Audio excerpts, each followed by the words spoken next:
Do you remember the first time you came out here? Do you? Yes, I do. When was it?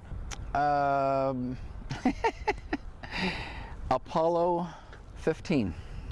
I was invited to come out with a photographer from a newspaper I was an intern at the St. Petersburg Times, and he covered space.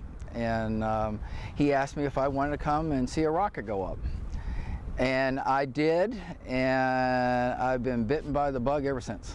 I want to record history, and I have to document the launch, but I wanted to always bring it to another level. I wanted to show how man and machine coexist with this gorgeous land out here at the Merritt Island National Wildlife Refuge.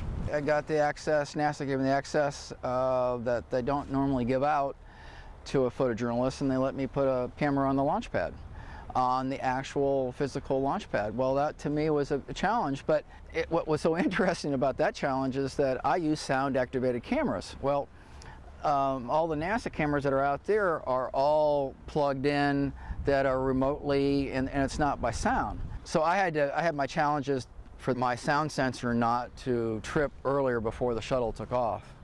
And that's back when I was shooting film, so I only had 36 exposures, and NASA uses a 250 exposure back.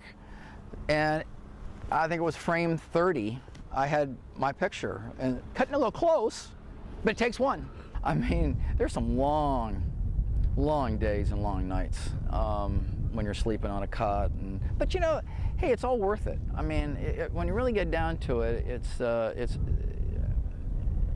you know, you love this craft, and you want to show your vision of an event, so it tells that story. I think, you know, that's what we do. We tell stories. And I think that photograph, that you've got that moment that someone can study and look at it and study it, and I think it's worth 1,000 words.